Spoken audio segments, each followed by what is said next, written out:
को एक काफ़ी बड़ी सफलता मिली है जिसमें हम लोगों ने एक साइबर फ्रॉड में जिसमें 20 लाख रुपए गए थे।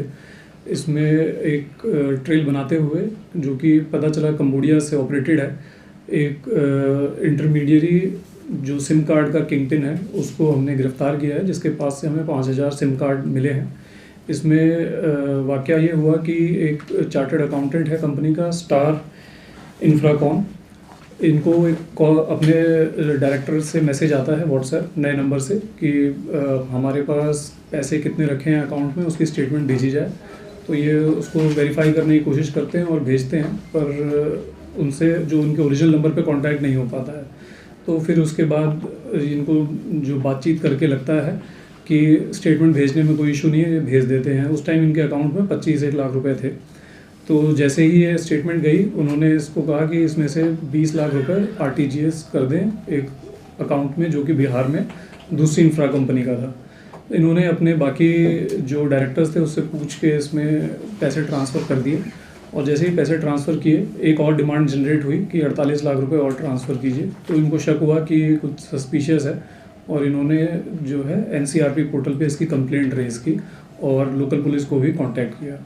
तो जैसे ही कंप्लेंट ये रिसीव हुई वैसे ही साइबर सेल साउथ डिस्ट्रिक्ट का हरकत में आया, और इंस्पेक्टर राजकुमार जो एसएचओ हैं, इन्होंने पर्सनली इसको देखते हुए पैसे को फ्रीज़ करने के लिए एप्लीकेशन लिखी है।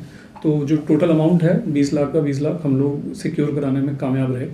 फिर इस पे जब फ़ोन पे हम लोगों ने काम किया तो ये पता चला कि आईपीज़ जो हैं ये कंबोडिया से ऑपरेट हो रहा है फ़ोन, और ये फ़ोन नंबर जो है ये सिम कार्ड जो है कई डिवाइसेस में लग चुका है, जो कि CIR पोर्टल से हम लोगों के IMEI उसकी मिली।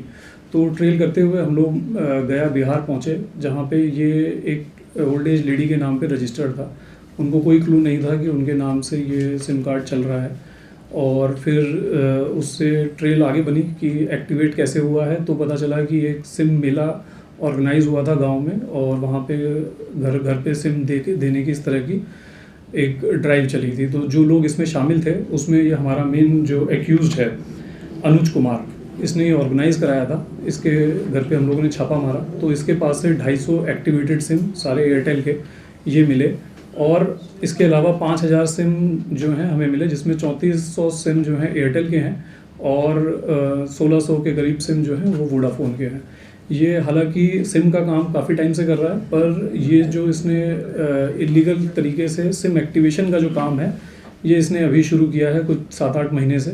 और ये जो टूरिस्ट आते हैं गया में, काफ़ी कंबोडिया से टूरिस्ट आते हैं और सो कॉल्ड म्यूल्स आते हैं, इनको ये सिम कार्ड प्रोवाइड करा देते हैं, जो कि यहाँ से फिर कंबोडिया चले जाते हैं या नेपाल के रास्ते चले जाते हैं। तो जो ये फ्रॉडली एक्टिवेटेड सिम्स हैं, इनकी ये वैल्यू 1000 रुपये से 1200 रुपये में बेचता है, और अगर कोई बल्क में लेता है तो 700 रुपये में। अभी तक इसके मुताबिक जो है 1000 के करीब सिम ये इंडिया के बाहर बेच चुका है।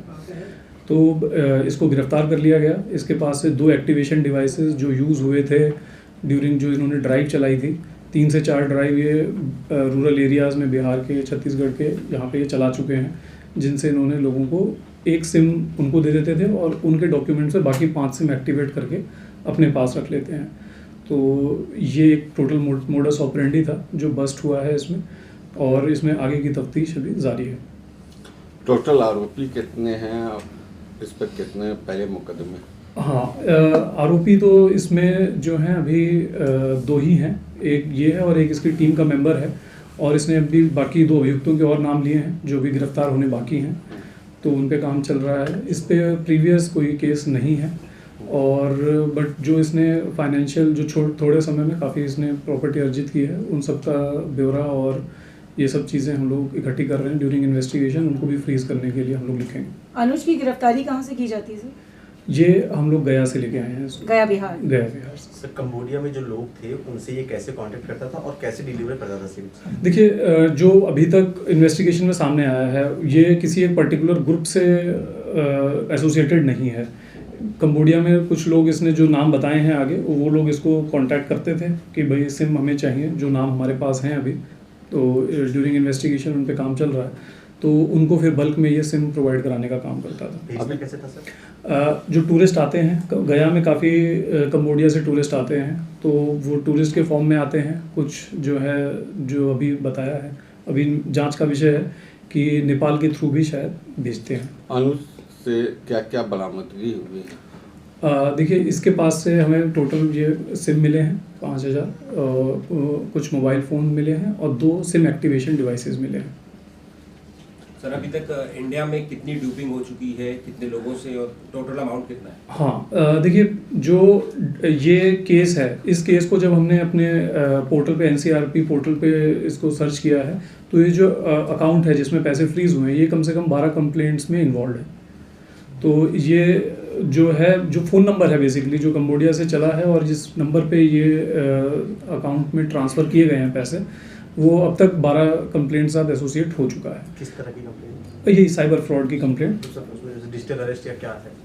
जो अभी है, अभी तो सारी कंप्लेंट नहीं जांच कर पाए हैं, पर मोस्टली यही है कि व्हाट्सएप से कांटेक्ट करके ड्यूप किया गया, चिटिंग हुई है। और IT एक्ट लगता है कि अगर आपने उनके साथ में साइबर फ्रॉड हुआ है तो इनिशियल धाराएं ऐसी होती हैं। पर अगर जैसे आपने इसमें क्योंकि फ्रॉड किया है विद रिस्पेक्ट टू जाली डॉक्यूमेंट्स, तो इसमें फिर 468, 47 जो प्रीवियस धाराएं थी हमारी डॉक्यूमेंट्स यूज़ करने की और स्ट्रिंजेंट जो होती हैं, वो भी ऐड की जाएंगी। एक आखिरी सवाल है सर कि टोटल कितने अमाउंट का अभी तक गबन की जो आपने अरेस्ट किया है, जितने Yes. भी आपने हाँ। इन्वेस्टिगेट किया है, टोटल कितना अमाउंट है जो कि आया इस फ्रॉड में? इस फ्रॉड में हमारे पास जो इंफॉर्मेशन है, ये 25-1 लाख की है।